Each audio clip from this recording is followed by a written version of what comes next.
The murder of a well-known radio personality left police wondering who wanted her dead. A tiny piece of plastic, a sniffer dog, and a sponge were all investigators needed to find the answers.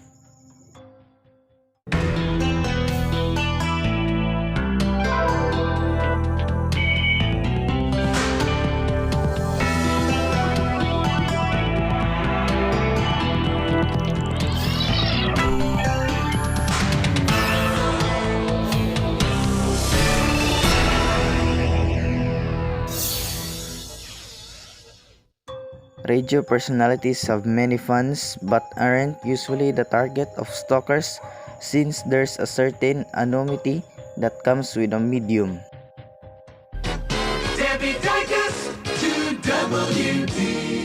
A 31-year-old Debbie Dacus was different. Her last night radio show on an FM station and Virginia captured listeners' attention with a unique blend of intimate conversation, self-disclosure, and a little music thrown in too. Why don't you and I make sure Marilyn and lots of kids like her are not disappointed again this year?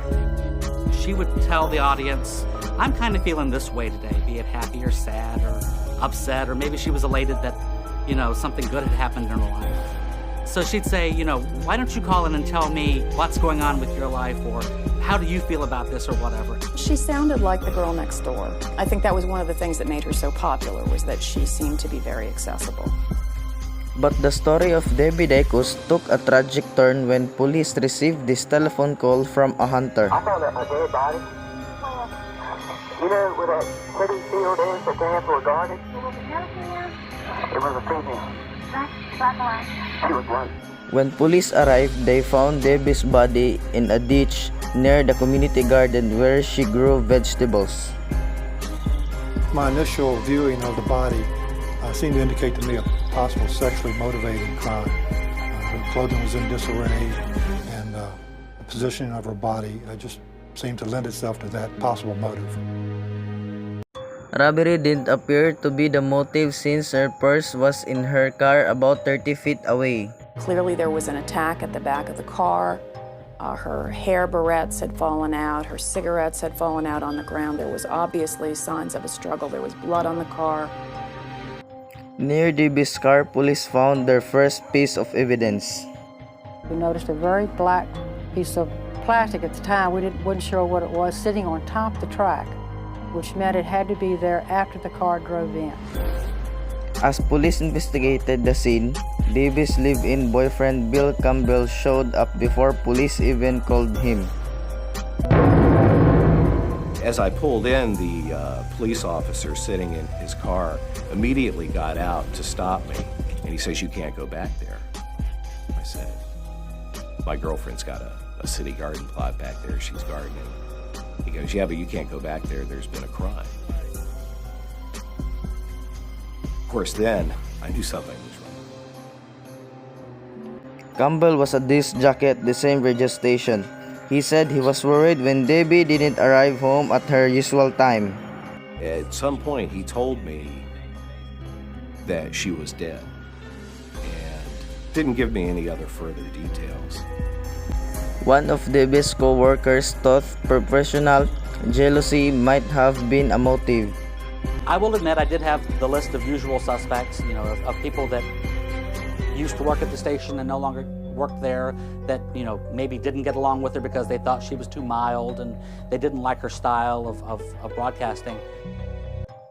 Apparently, Debbie told her friends that she feared this exact scenario, that someone, possibly a member of her radio audience, might be too close. Debbie had a paralyzing fear that she actually sat down and discussed with me, that someone was going to break into the studio, attack her, rape her, and kill her.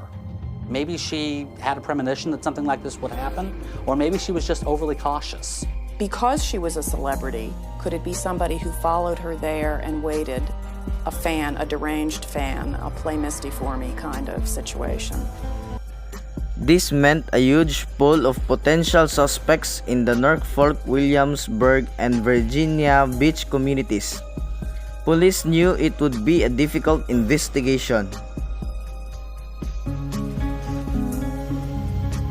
community just was very afraid, and it was palpable. It was all people were talking about. You'd go to the grocery store, you'd go to get gas, you'd go to the dry cleaners, and that's what people were talking about. Debbie Dacus, a popular late-night radio personality, was found murdered in a public place where she planted vegetable garden. Debbie Dacus to WD. Here's a woman who's doing her gardening in the afternoon where there are people in and out of all the time, and she's found brutally murdered. So it's not the middle of the night in a place where she perhaps shouldn't have been. At Debbie's autopsy, the medical examiner found multiple lacerations on the front and back of her head, and there was an unusual pattern bruise in her back. Her body temperature and rigor mortis indicated she had been dead for only a short time before police arrived. The police told us that she had been dead no less than 2 hours. The cause of death was asphyxiation. She had been strangled and then drowned in a small puddle of water. The medical examiner found no signs of sexual assault. The evidence shows there was a struggle. I just wish she'd have kicked his ass. At the crime scene, police continued to search for possible clues. They interviewed everyone who had visited the vegetable garden that day. They mentioned a young blonde-headed boy who was often seen walking around in the area. They couldn't recall when they last saw him, but it hadn't been long before that offense date. So we set about to try to locate him. The boy spent a lot of time in the cemetery, adjustment to the garden, and police were able to locate him. This young man was identified as a Michael LaPrade. He was an area resident, lived further up on Armstead, about 2 miles from the scene. But LaPrade was not in the city on the day of the murder and was ruled out. Debbie's boyfriend was eliminated as a suspect. He was at home on the afternoon of her murder. Next, police checked phone logs at the radio station to see how many people called Debbie's radio show times. I'm sure over the years that we spent together and being in radio that long, I'm sure we'd get the occasional wacky caller, but none sticks in my mind that she felt threatened by or anything like that. Investigators got their first real break in the area surrounding the vegetable garden. Just a few yards from Debbie's body, they found what appeared to be the wooden shaft of a garden hoe. It had been broken in half. It was obvious that the hoe was used to hit her in the head on several occasions. It was long cuts in the top of her head. Scalp was wide open. It consisted with hard blows with the hoe. A police dog came and tracked the killer's scent. The Neil foreman advised the officers not to touch the hoe until the dog could get a sniff. I didn't want anybody else to touch the hoe, so I had them bring the hoe out of the water with using a stick. Just the handle. The rest of the hoe stayed in the water. I didn't want to disturb it anymore, and I had to. The dog picked up the scent. Some believe that is the adrenaline they detect. Dogs do smell fear. Yes, they do. When a person is getting ready to commit a crime, they know it's wrong. Their adrenaline goes crazy. The fear factor comes out. They don't want to be caught. And that puts out more scent from the body, which makes a better tracking. As the dog sniffed around, a small crowd of bystanders had gathered nearby. Strangely, the dog headed straight towards them.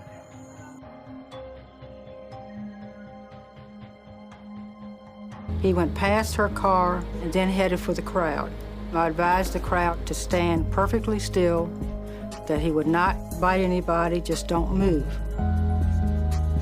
He went up to a gentleman's back legs, sniffed up and down his legs, stopped right there and turned and looked at me.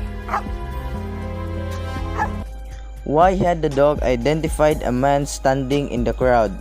Investigators would soon learn why.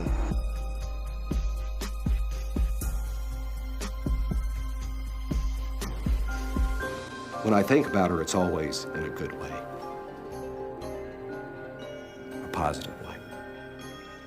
I don't dwell on how she left us, but what she was before. When radio personality Debbie Dacus was found murdered in a field, analysis searched for evidence on the broken hoe found near her body. Hairs were recovered from the blade end that was caked in mud. Those hairs were consistent with the victim. A police dog tracked the scent on the hoe to a man standing on the parking lot watching police process the scene. His name was Ronald Blanchard, the same man who found Debbie's body and called police. Well, there could be an innocent explanation for that, but that was certainly one thing that we were all very interested in. 21-year-old Ronald Blanchard was a newlywed who worked on a fishing boat. He had no apparent motive and claimed he didn't know the victim was a radio personality until someone in the crowd told him. I did a background investigation. I went to the trailer court where he used to live and found out that he had a record. He was a high school dropout. I found that he, very, very unstable human being. When questioned, Blanchard denied he had touched the hoe when he found Debbie's body. He said all he did was check Debbie's pulse. On Blanchard's shirt, analysis found blood spatter. When tested, the blood was clearly not his. Proteins and enzymes that were identified was consistent with the victim, which means those genetic material that was detected could originate from her, but did not originate from the suspect. Blanchard claimed that Debbie's blood got onto his shirt when he leaned over her body was stained to some extent by the evidence. A contact transfer would be where some bloody object, such as a bloody hand, makes contact with a surface that is clean, and the blood is transferred from one surface to the other. But other blood stains could not be so easily explained. I recognized at least two areas of stain, one on the shirt, one on the pants, that would fall into the category of impact spatter. The police remembered Blanchard said he was hunting when he discovered Debbie's body, so police asked for the rifle he was using. Not only that it had a lot of mud on it, but the barrel of the gun had been bent and the bolt action had been disabled. In other words, it had been crushed and broken off. A piece had been missing from it. This was indicative of swinging the rifle like a bat. Interestingly, the plastic fragment found near Debbie's car was the missing piece from the Blanchard's rifle. He was asked specifically if he had been near the victim's vehicle, and he indicated no, he had not. The stock of his rifle was the same shape and left the same pattern as the injury on Debbie's back, and the investigators found even more. We noticed that there were hairs up at that bolt area which was damaged. And 2 hairs were recovered from that bolt area, and they were microscopically examined and saw that they were forcibly removed. Hair from Blanchard's rifle were compared to head hairs taken from Debbie Dacus during her autopsy under high magnification. Scientists discovered they were microscopically similar. Coincidentally, before her death, Debbie told her boyfriend that she had gotten into a man who's been hunting close to the community vegetable garden. Well, she did mention that she'd seen a guy with a BB gun, and she didn't describe him, or she didn't necessarily get a bad vibe from him. She was just a little angry that a guy would be out there, shooting birds. And there was another question that haunted police: why would Blanchard report the crime if he was the killer? Ronald Blanchard, he claimed he found Debbie Dacus' body in the ravine while he was walking to his car after an afternoon of hunting. He insisted that the blood on his shirt and pants was the result of trying to help Debbie Dacus not to hurt her. To find out forensic analysis from Norn Tiller put a white coveralls and conducted an experiment. He used a sponge soaked in a blood and placed it on a motorcycle helmet, then used a hole like one found at the crime scene.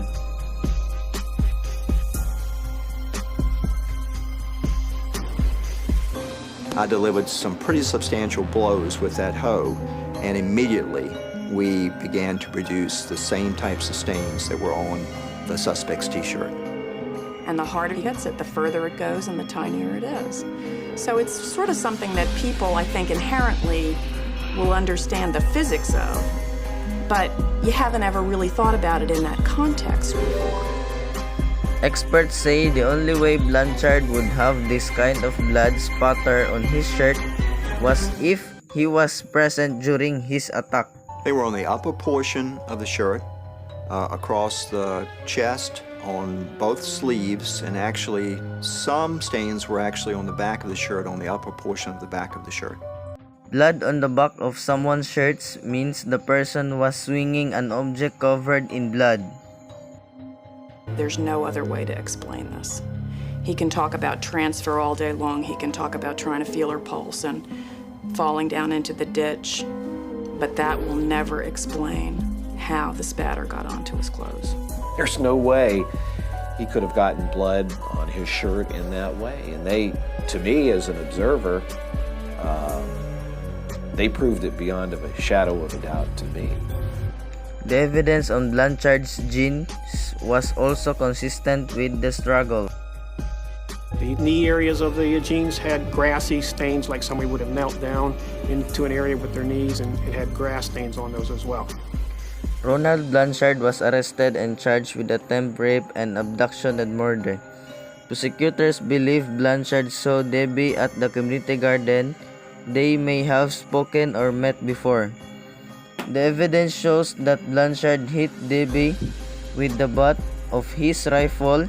When she tried to get away, he hit her again, breaking a piece of plastic on the rifle which was found near her car. The motive may have been sexual assault, and the evidence shows the fought back aggressively, so Blanchard struck her repeatedly with a garden hoe, which created the vine mist. The blood spatter on his cloth. He then strangled her to death. When he got home, his wife probably saw the blood on his hands. This forced him to create the cover story that he found a dead body in the field. This in turn required him to call police.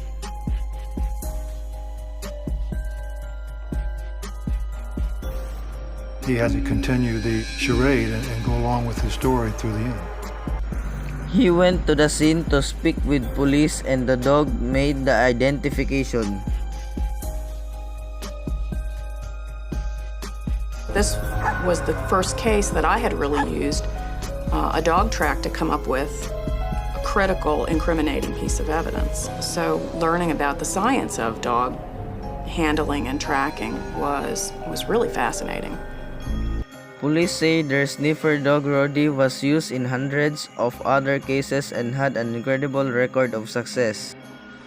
When I figured it up, it was over 700 cases, and of those over 700 cases, he was 99% accurate. He found what he was looking for. Whatever I sent him on the trail I wanted, he finished the track and found an object, a person, a car, whatever was at the other end, he found it. At this trial, Ronald Blanchard maintained his innocence and even testified in his own defense. But the evidence was too great. Blanchard was convicted of Debbie Dyko's murder and sentenced to 2 consecutive life terms. He showed no remorse at all, and he insisted that he was not guilty, that the police had the wrong person. But he never could or never would acknowledge his true involvement in this crime. Only now, years after the crime, in a letter to the producers of this program, as Blanchard finally admitted his guilt. I deeply regret the pain and suffering that I've caused so many people. Never doubt that I don't realize what I have done and accept the consequences of my actions. I'm sorry it took so long for him to do that, but I guess that's a step in the right direction for him to continue living with what happened. Debbie's friends and family didn't need Blanchard's confession to know the truth. The truth, they say, was clearly evident from the forensics. You go, what went through this guy's head? I didn't feel hatred toward him. I felt no empathy toward him. He's just a stupid, mean guy, apparently. I appreciate what science has been able to do, because if they weren't able to track down Blanchard, I have to wonder where it would have stopped. Without the forensics, I don't think it could have all come together in the way it did. There would have been a lot of pieces pointing toward him, but I think there would have been a lot of holes in the jigsaw puzzle without the forensics.